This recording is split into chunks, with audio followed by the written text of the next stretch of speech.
Hi everybody, Shmai Pal, welcome, Croeso. My name's Julia Adui, and yeah, looking forward to this session today. We'll be talking in English today on the panel, but you can use the Q&A function to ask questions in either English or Welsh.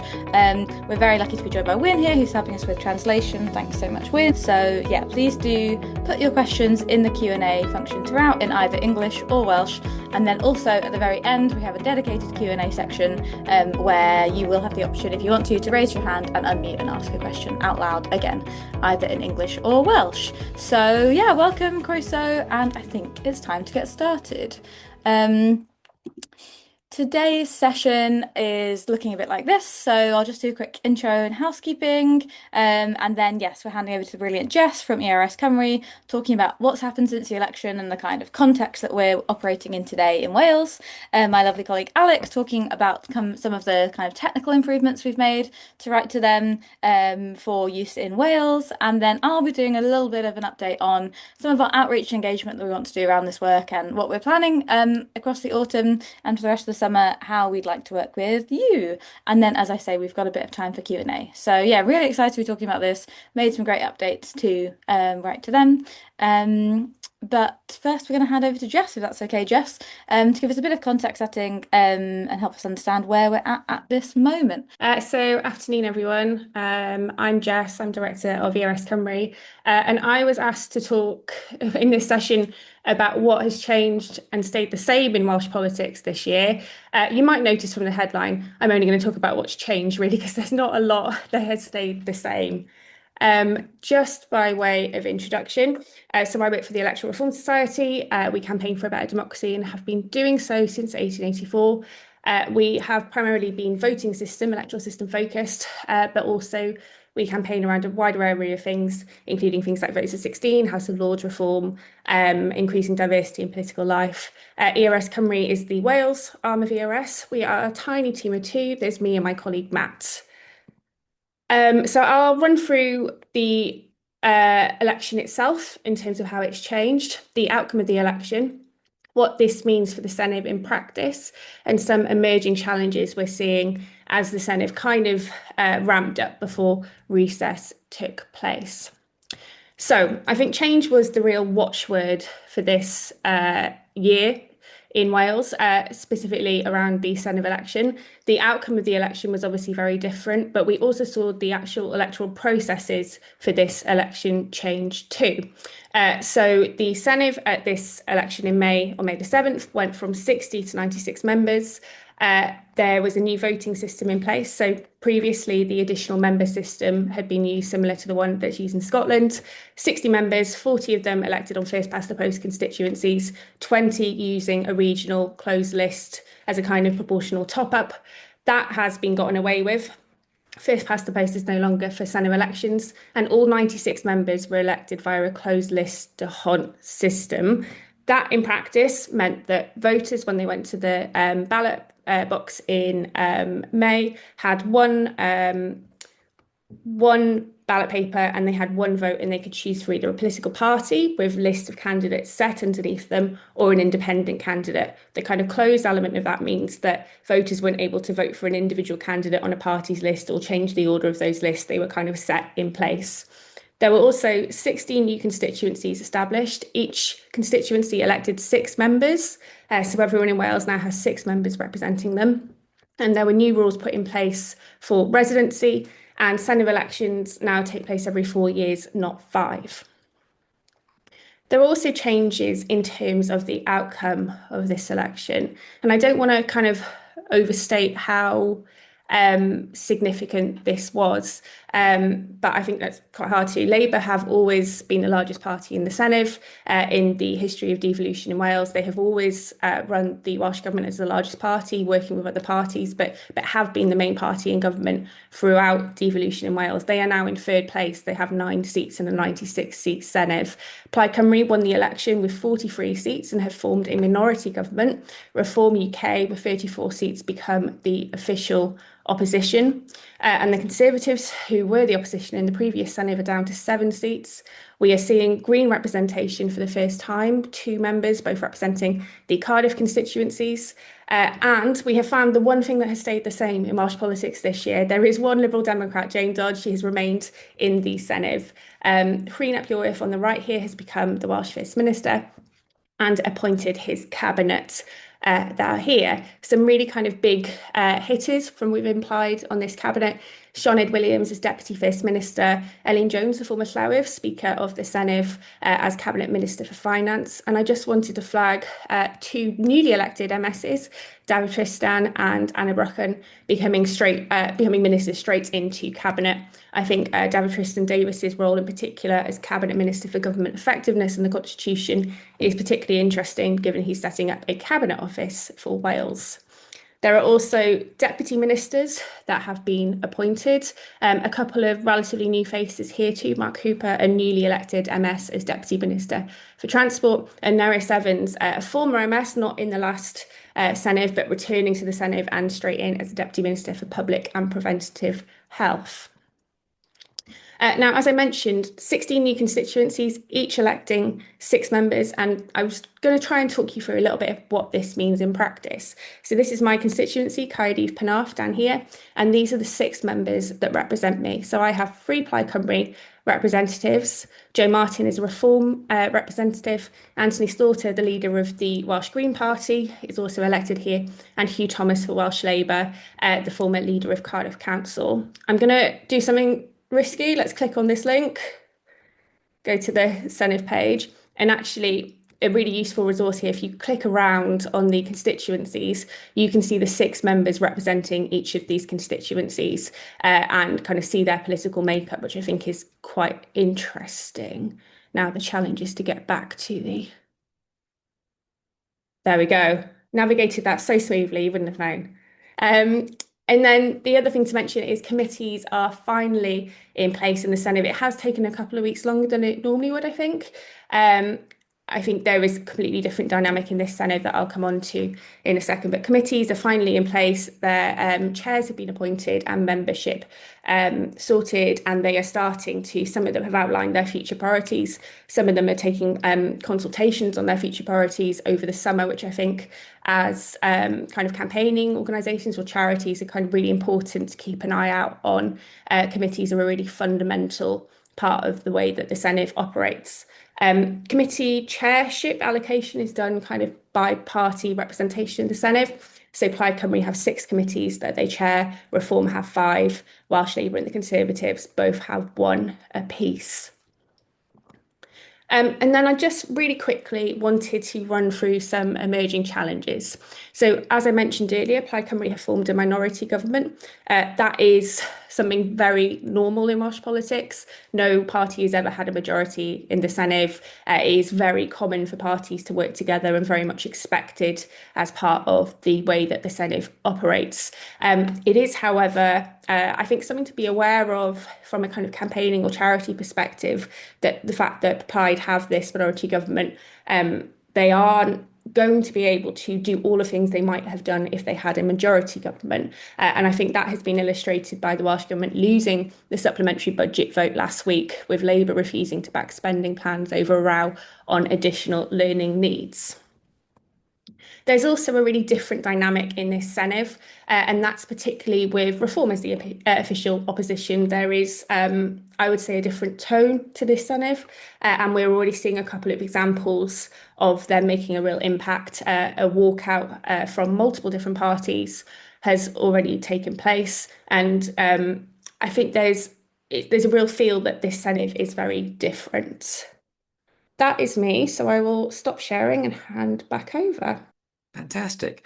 So thank you so much, Jess. That was really interesting, and it's especially like starting to hear about some of the new committees storming. I'll come a bit to where we sort of want to think a bit more about how like committees, how we can sort of help people navigate these things when sort of thinking about their different representatives. So just to click through the slides you've already seen, spoilers. There we go. Here we are, updates to WriteToThem with me, Alex. Just a bit of a background on this. So WriteToThem.com is a website to help people write to their representatives. It was originally Fax Your MP in the early 2000s. It broadened to cover both email and elected representatives at every layer of government. And this has become a key use of the service, and it's especially useful in Wales as a way of seeing all the layers at once and providing signposts about what each one does. As part of the Welsh Government's Democratic Engagement Grant, we've been working to improve Right to Them to help people navigate the system and make it easier to work with. So I'm going to talk a bit about some of the recent changes we've been making to Right to Them and what we plan to do in the next few months to build on that more. So the three key things are that are now live is a Welsh language version of Right to Them, embeddable widgets to integrate with other sites, and new advice on how to choose which of your six MSs to talk to. So on the first one, like this is one bullet point in our list of three, but it's massive. The Write to Them interface is now bilingual. The postcode picker, advice about different layers of government, and the writing interface. It's been a lot of work by a development team to go through a 20-year-old website and make it ready to be bilingual, marking up all the strings and fixing up the copy while we were going through some of this stuff. And thanks to our translator Wayne, who's on the call, for then going through these little isolated fragments of our website and then putting it back together in something that makes sense. And so we'll be looking at this more in the next few months. But like this is now currently live. And one of the things I'd be interested in like thinking about more in the long term is not just as like this is available, but like what does it sort of mean to write to representatives in Welsh? Like what does that sort of mean as a cultural thing? So what we're trying to think about here is we've got the language picker top right, but we're also integrating a bit more into the flow on the English language version in terms of when a Welsh postcode is used, we sort of flag up, would you like to write in Welsh? Just as an experiment, just to sort of see like which of these items gets clicked on and sort of just generally interested in like that as a thing, talking to representatives as we go. Um, Second point is embeddable write to them widgets. So one of the things we want to do is it's great when people come to writetothem.com, but we want to sort of make it easier to get this information into more places. So we've gone back over some old functionality and made these little widget boxes that can be embedded on other websites. So these include the language toggle, but also can be customized to only look at, say at local councillors or to only look at members of the Senedd. And we sort of see this as a way of like get help in if you're writing your own advice guidance, being able to say like we think councillors are useful for this area. Here is a link to find your councillors out. And we sort of because a major use of Write to Them is around not just writing, but just what's the list. We've tried to customize that and how this works as well to make it a bit easier to just use it for that first purpose. And then in the long run, sort of see if there's anything we can do, sort of pull that out a bit more as a use. So that is hidden in one of our help pages on a link to them. I can share a link in the chat after that. And the third is, and this is like very draft at this point because the conventions are emerging, but how should you choose which of your representatives to write to? So we've added a not sure which one to write to button, which links, this is too small to read on this, but I'll just give you the gist of it. And I think it's sort of what we currently provide for multi-member constituencies like local councils, now like the Senedd, is an option to write to one or all of your representatives. And our advice, we're sort of currently separating this, which of these is better, depending if it's a sort of write about a personal problem, so like casework, or if it's a write about campaigning or policy issue. So for casework, we sort of represent finding a way to choose one, whether that is a connection you have with the party. So for instance, if you voted for a particular party, or if you just have a particular connection, or just picking a random one if you wanted to pick one of those, and then writing one at a time to represent a personal problem, in part because we think because personal issues tend to involve more personal information and people might prefer to just write to one person at a time on that. We're very interested in feedback on that, but we also know especially like data sharing between representatives might be complicated. So we're interested in sort of getting feedback about how this is working in practice. On campaign change policy, there it is certainly more accepted to be able to write to all your representatives at once. So we were talking to people in various people's offices earlier in the year. It's like, yes, that happens, and that's a reasonable thing to do if you're trying to lobby everyone at once. But one of the things we sort of put in our advice here is it's useful to do extra research on if there's particular messages that's useful for particular people, to maybe try different messages by different groupings.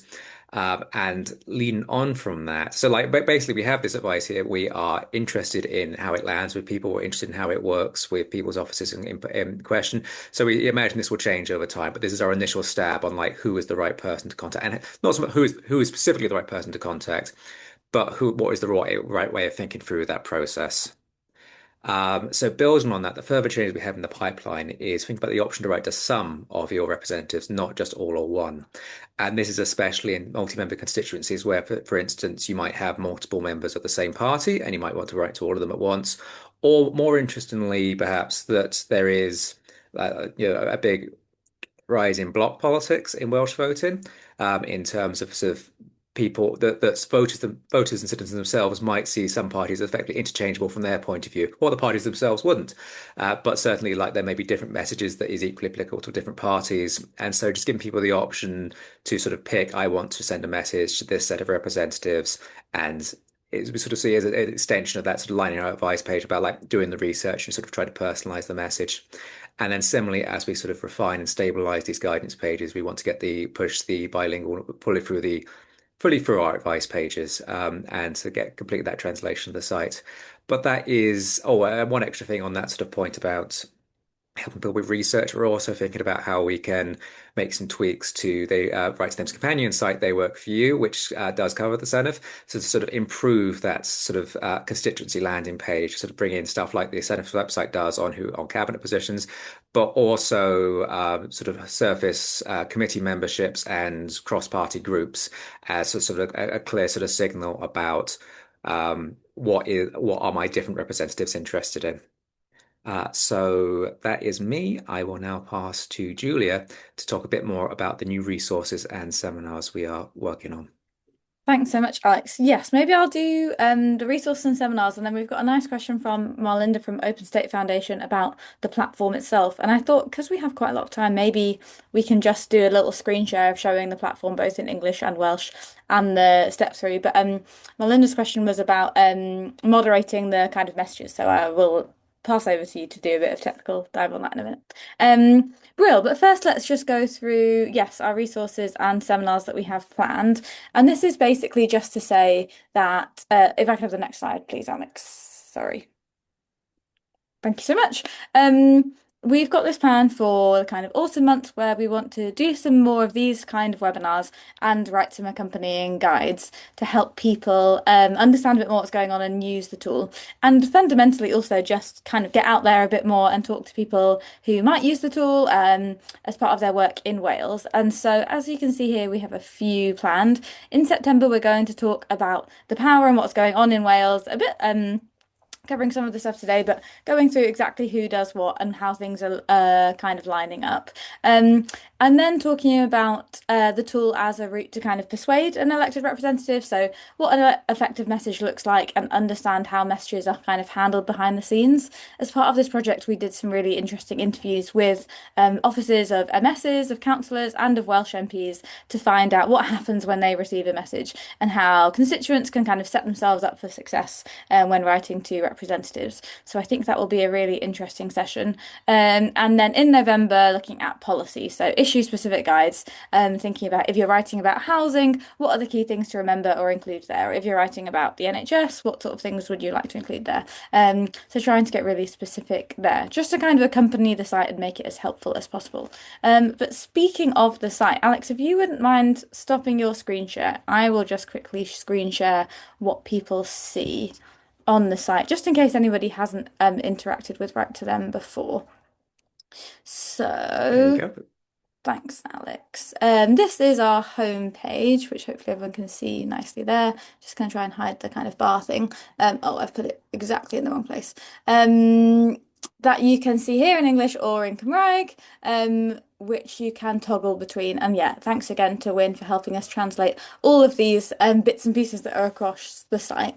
And as you can see here, the flow is to enter your postcode. So my old postcode when I was living in Wales was this. And so the site then shows you your different representatives at that at each level. And so councillors, I think there's maybe a by-election happening in my old ward, and then MSs. And then MP. And yeah, a bit like Jess was showing us earlier, we do list the representatives and their parties, and then this will take you to writing to them. As you can see, and as Alex mentioned, we've got some guidance here on who to write to, and there is also this button here, write to all of your MSs, so you can do that all in one go if not. And then if you pick someone, so say for example, for whatever reason, I might want to write to this person, we then have a screen up helping us understand what the message is about. This is for our monitoring and for like helping us understand more and hopefully in the future helping us give more advice depending on the issue. And so, for example, I might be writing about a specific campaign, say the environment, and that's what I'm writing about. And then it takes you to this page, and we have some instructions here and campaign tips. Um, just name and email address, that sort of thing, and address to help the member confirm that they are a constituent. Alex, did you want to come in on how the kind of moderating flow works from our side? It's pretty minimal, isn't it? Yeah, sure. So there's a series of automated rules. We basically, so a key thing is we try not to read the messages. Like we have fairly restricted messages. So we know we're working between people. We don't want to sort of be reading everyone's messages. What we do is we have a set of rules that sort of flag things that are likely to be spam. Like for instance, if the message is very short. Or we also have some rules around copying and pasting messages. So if the same message is coming up from lots of different sources, that will start to get flagged and frozen, and send me some rules about sending from the right postcode. So basically, that then goes, it gets held for a bit and usually released by one of our team that day or the next day. So it is basically sort of very basic stuff around spam protection and also just keeping an eye on if we're seeing lots of copy and paste campaign through the site because that's sort of one of the ways we sort of try to differentiate ourselves from other sort of campaigning websites is we think it's important that sort of people express themselves in their own words and it sort of help with make things more personal. So just to give that advice and to sort of encourage that for the system, or at least for us to be aware if a big campaign is going through, if that should adjust our future, how any of our future content. Absolutely. I think I don't know if we mentioned, but it does say on the site that it will email the individual to confirm. They have to click confirm to try and Yes. make sure so that there's that step in the workflow too to make sure that people are intentionally sending their messages. Yes, absolutely. Um So, and that means that we can then say send the message as them. So it goes, the replies don't come back for us. They go straight back to the source. We then survey people a few weeks later to ask if someone wrote back and if they were a first time writer. So from that, we're starting to build a bit of a, we also bring in a survey about what the messages are about. And from that, we start, if you Google WriteToThem insights, we're starting to sort of build some reports about based on that, but just to understand a bit more what's going through our system without intruding on users' privacy. yeah, absolutely. Brill. And yeah, Mark, please do feel free to email us if you want some more, technical or specific advice there. Jess, I had a question for you. Sorry, I know you're cat wrangling, and so don't worry too much. Take your time. Um, I guess any senses you had got. I know that a big, topic in the run up to this election and since has been how are MSs setting up their offices? How are they dividing their workload amongst these much bigger constituencies? We're still only a couple of months after the election, but have you heard any workings of how that's happening? Yeah, I think it's really depending on the constituency and the individuals elected. So I know, for example, in Cardiff and Taff, there are three Plaid members elected. They pooled their resources and they were hiring kind of a central team of staff to work for all of them. Whereas in other constituencies, we're seeing individual MSs appointing individual staff. So I think it's very much kind of dependent on the MSs, and also, there might be an argument that that particular constituency where they've pulled staff is an urban area that's relatively easy to do that versus if you are in a more urban, rural constituency with kind of wider, it might be up to the party to think actually it would be worth having an office here in the south of the constituency and in the north. So it's just very individual at the moment. Yeah, that's really helpful. And I think hopefully in the course of this, we'll get to talk to some more MSs too, and to talk to, as Alex is saying, we have this survey, so it'll be interesting to hear how those things get handled. One interesting finding from our initial survey was that all of the different representatives we spoke to, we thought that there would be more people saying, no, that's not my job. You need to go and talk to your MP or your council or whatever. But on the whole, people seem to be very keen to respond when they received a message. And so there was definitely the willingness we heard, at least from both the MS side, MP side, to like be the person that fixes the issue. And so it will be interesting to see how that continues in under this new system. Great. So we're doing really well time-wise. It might be that we can keep this to a nice half an hour session. If anyone did have any more questions, we would love to hear them. As I say, please do feel free to raise your hand, ask out loud in either English or Welsh or in the chat. Do make sure you're subscribed to our social media and mailing list and things. So we will be publicising those webinars that I talked about in the autumn so that you can register for those. And again, just to stress that now that we've done the brilliant technical work with the help of Win, we can go out and talk to people and try and help people to use this site. And so that's our next step, is trying to make it helpful for all sorts of users, individual level, but also kind of civil society level and charities and organisations in Wales. And adding more features where it can be helpful and more advice and guidance. So that is very much our intention. Um, Hi Peter, have you looked at how other countries which use large constituencies manage this sort of thing? Did this inspire you at all? Yeah, really good question. We did have a little think. I know that Ireland they have a very similar system, and we got a little bit of advice there, but in that case, it was again like they all do it quite differently. There's not one way of doing it, kind of thing.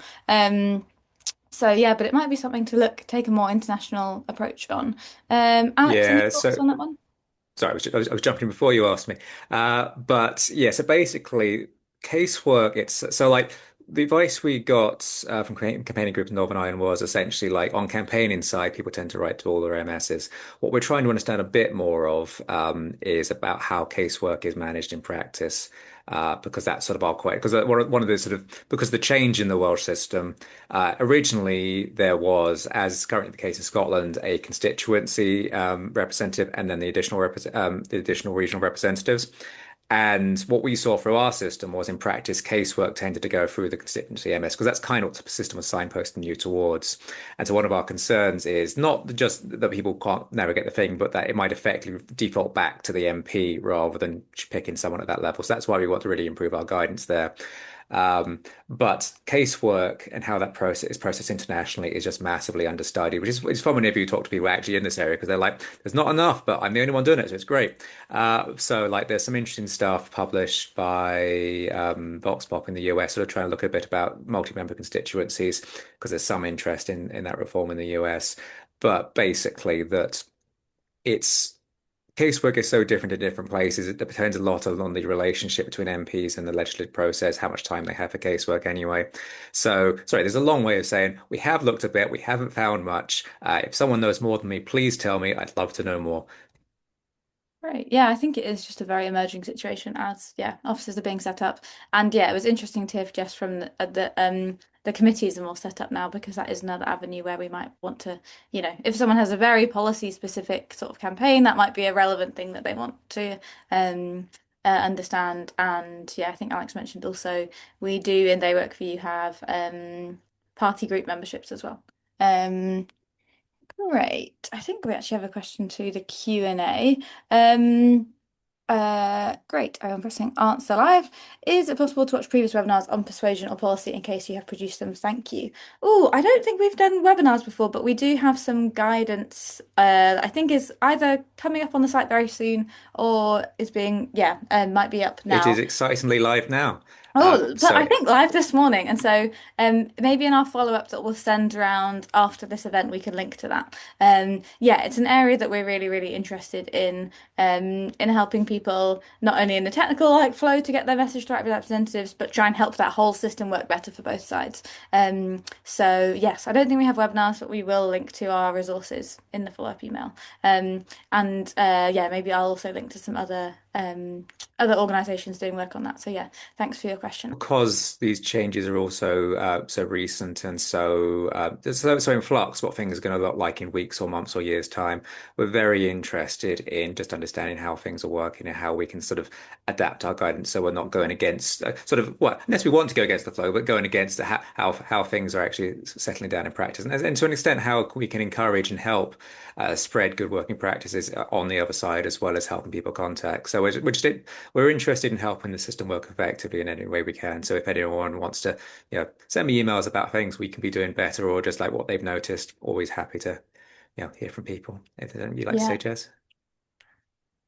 No, I think the only thing maybe to flag is that things are still really new in this Senedd, and it certainly feels like MSs are finding their feet for the first time. So what we have noticed is kind of delays in MSs getting back to us. I'm hoping over the summer that will kind of iron itself out and have a bit more capacity. But in terms of contacting MSs, that is maybe something to be aware of too. But thank you for having me today.